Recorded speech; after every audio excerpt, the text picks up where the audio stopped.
Setiap keluarga menginginkan kebahagiaan dan kesempurnaan. Tapi ada kalanya semuanya tak sejalan dengan keinginan.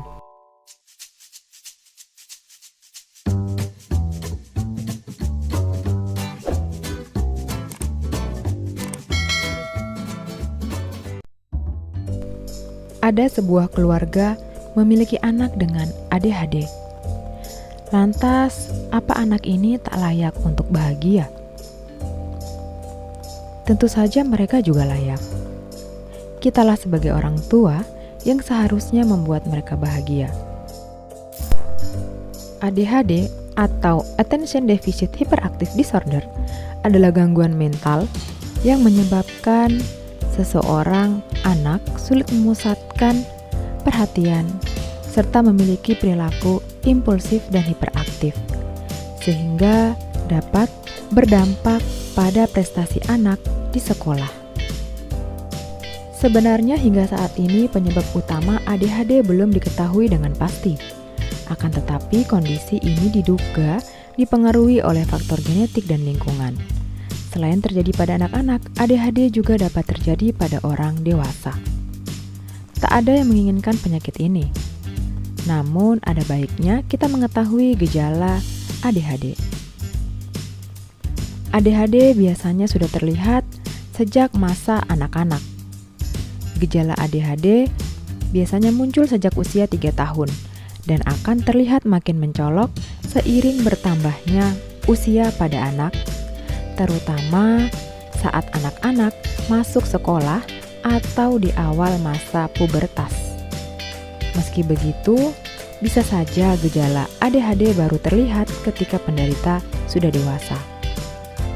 Gejala utama ADHD adalah sulit memusatkan perhatian serta menunjukkan perilaku hiperaktif dan impulsif. Sebenarnya normal saja ketika anak sulit memusatkan perhatian atau berperilaku impulsif. Namun pada anak ADHD, perilaku tersebut sering muncul dan lebih parah. Gejala sulit memusatkan perhatian dalam memperhatikan arahan dari orang lain atau pelajaran guru. Contohnya tidak fokus dalam mengerjakan sesuatu. Perhatiannya lebih mudah teralihkan. Sering terlihat seperti tidak mendengarkan pembicaraan atau arahan, bahkan ketika diajak bicara langsung.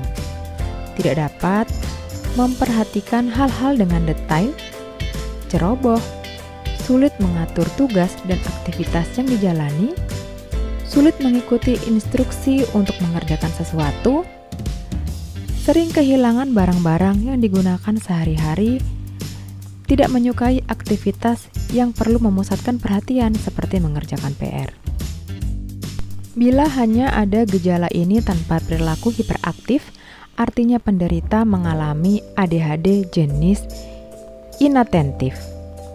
Sedangkan untuk perilaku hiperaktif dan impulsif adalah seperti sulit untuk diam di tempat duduknya ketika mengikuti pelajaran di kelas, memiliki kebiasaan menggerakkan bagian tubuh terutama kaki atau tangan ketika sedang duduk, sulit melakukan aktivitas dengan tenang, berlari-lari atau memanjat sesuatu di saat yang tidak tepat, sering memotong pembicaraan orang lain, berbicara terlalu banyak, sering mengganggu aktivitas yang dilakukan oleh orang lain, dan tidak dapat diam, selalu ingin bergerak.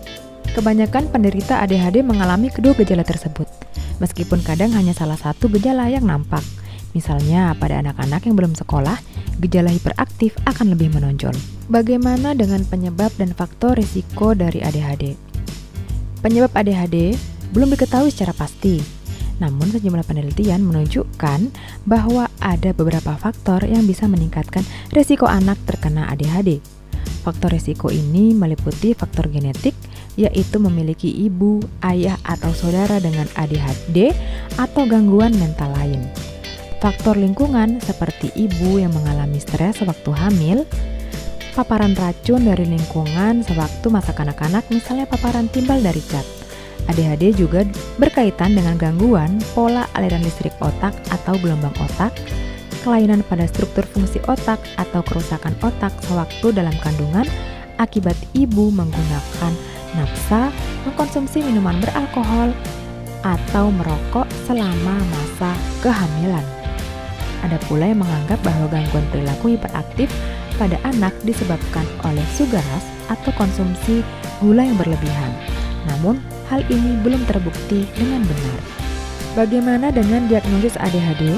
ADHD seringkali tidak terdiagnosis karena orang tua menganggap gejala yang muncul merupakan perilaku yang normal sehingga tidak memeriksakannya ke dokter.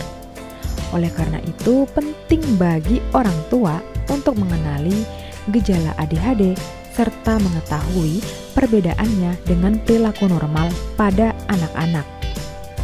Diagnosis ADHD sendiri dilakukan melalui kerjasama berbagai pihak, yaitu dokter anak, psikiater anak, orang tua, dan pihak sekolah jika anak telah bersekolah.